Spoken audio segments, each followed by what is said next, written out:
Hello everyone and welcome to Chetan Bharat learning.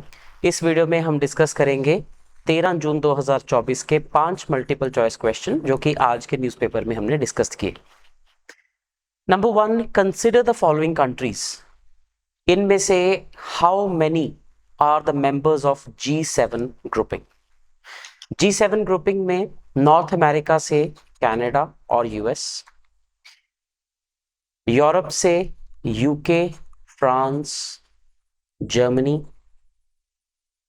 और Italy, और Asia से Japan. These are the 7 country which are members of G7। तो इसमें से France yes, Russia no, Japan, China no, Canada yes. तो कुल मिलाकर 3 कंट्रीज हैं इनमें से विच आर मेंबर्स ऑफ G7। तो B is the correct answer. Next, consider the following statements about SpaceX's Starship rocket. इसके बारे में हमने आज डिस्कस किया। It's a 2-stage heavy lift-off vehicle, correct?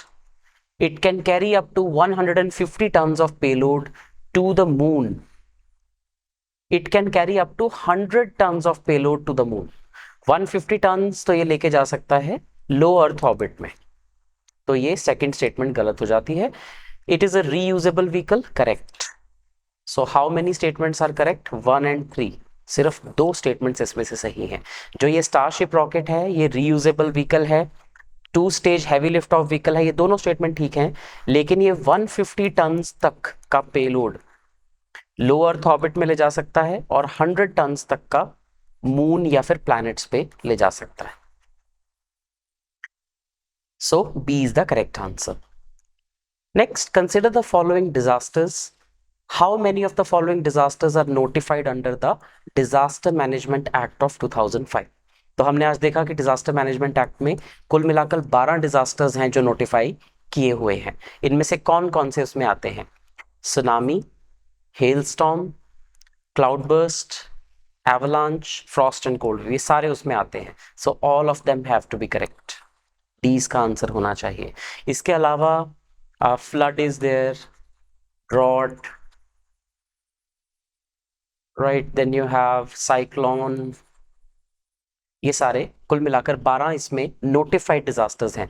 और न्यूज ये थी कि इसमें हीट वेव को भी ऐड किया जाना चाहिए। So heat wave is not a notified disaster under this act.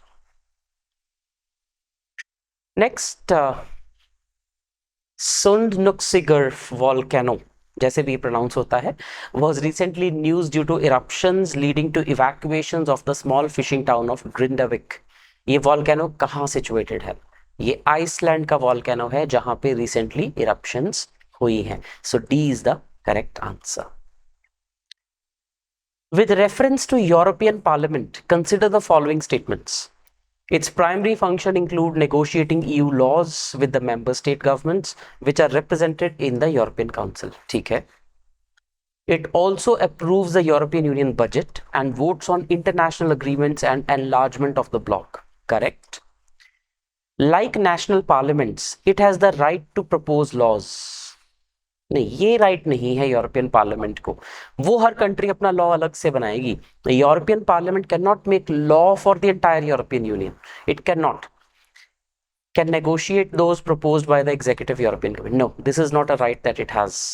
तो इनमें से 2 ही स्टेटमेंट्स करेक्ट है। It can not make laws, it can not propose laws. सब कंट्रीज का लीगल सिस्टम तो अलग ही रहेगा। That was all from today. I hope you were able to solve most of these questions.